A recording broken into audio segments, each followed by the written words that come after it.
As court losses pile up, Trump is grasping at straws to justify calling in the National Guard against the wishes of the governors. This week, we got the latest example. Trump wrote on social media he wants to, quote, call in the troops to protect Chicago's crime-ridden Miracle Mile shopping center. There's just one problem, y'all. It's not real. It doesn't exist. The closest Miracle Mile is more than 400 miles away, St. Louis Park, Minneapolis. Others are in Ohio, Florida, and Nevada. But none are in Illinois. If the president meant Chicago's magnificent mile, well, that still doesn't hold up. According to the Wall Street Journal, crime there has actually fallen to pre-pandemic levels. Joining us now, Lieutenant Governor of Illinois, Juliana Stratton. She is also a candidate for Illinois' U.S. Senate seat. Lieutenant Governor, thank you so much for joining us this morning. I want to get your reaction. Maybe you, as a Chicagoan, as an Illinois person who lives in Illinois, could explain to us what the president is talking about when he's talking about the Miracle Mile in Chicago. And what's your reaction to the Pentagon saying that the troops are going to stay there to help with crime in your city and state? Well, as is often the case, we don't know what the president is talking about. He's talking about the Miracle Mile shopping center that does not exist. I'm a lifelong Chicagoan, a lifelong Illinoisan, and there is no Miracle Mile shopping center. And the real miracle would be for the president to tell the truth. That's not happening. Once again, this is not about public safety. And what we will say is, we know that Bovino has now left. We've heard that it reports that, the National Guard from Texas will be leaving.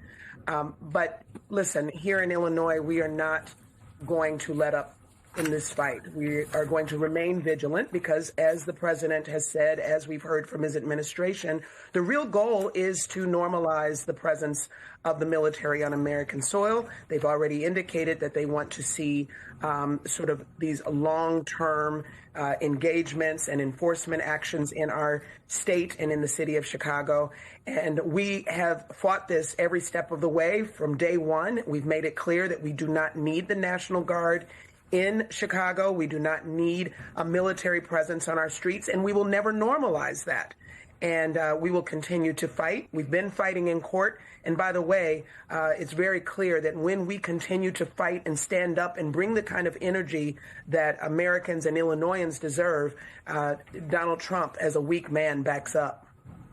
Lieutenant Governor, I want to play a video that was, I think, one of the more heartbreaking and stinging moments that went viral this week with ICE operations on a toddler in Illinois.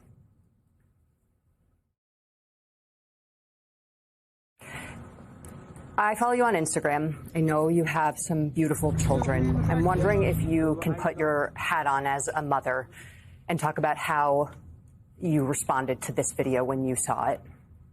Heartbroken, angry. It's traumatizing to see. And I say that not, again, just as Lieutenant Governor, as a leader in this state, but I say it as a mom of four. To think of the cruelty that has been enacted upon the people of Chicago and the surrounding areas in our state, it's just unconscionable, and it is unconstitutional. And I think about, that child and that video and the trauma that child will endure. I think about the daycare center worker, the teacher who was pulled out of her daycare center in front of children. I think of my own daughter, who attends a school where they had to go on a lockdown because of ICE activity in the community. The impact of the Trump administration's cruel efforts to attack hardworking neighbors across the city of Chicago, when he said he was going to go after the worst of the worst, that did not happen. This is going to have long-term impacts, and it's why we have been fighting so hard to make sure that we do everything that we can do in our power to protect our people.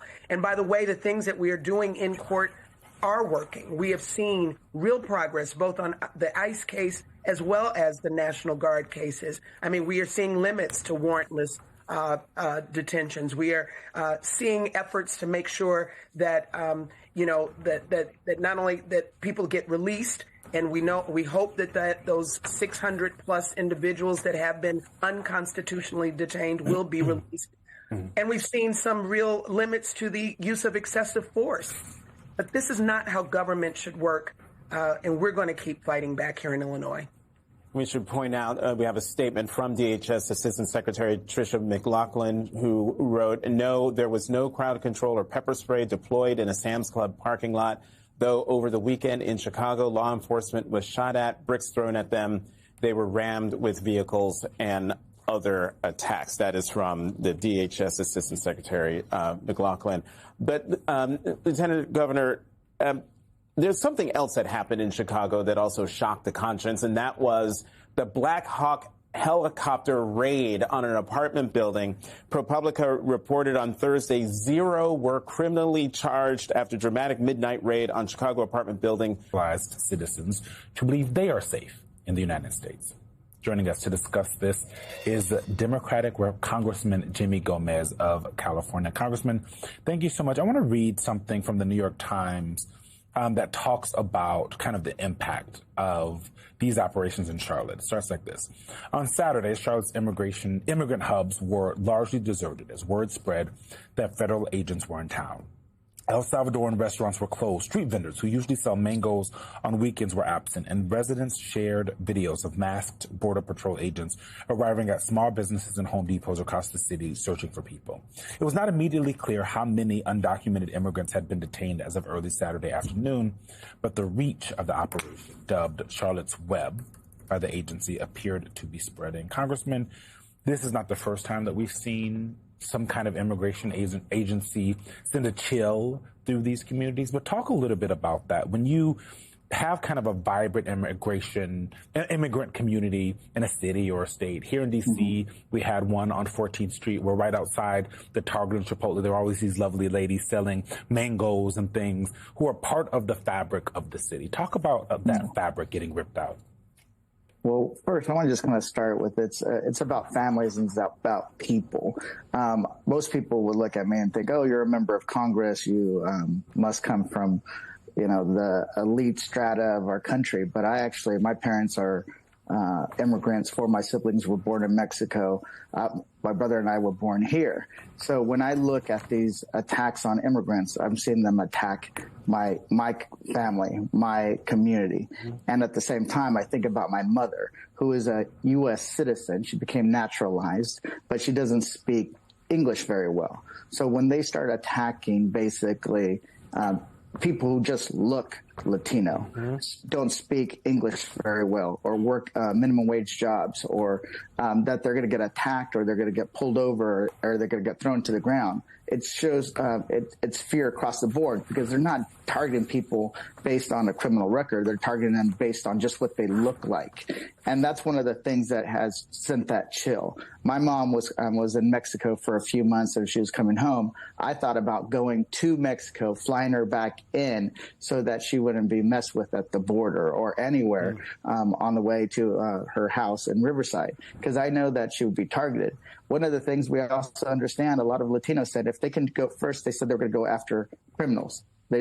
I don't know any MS-13 gang members working at a small business as a day laborer at a Home Depot or a car wash.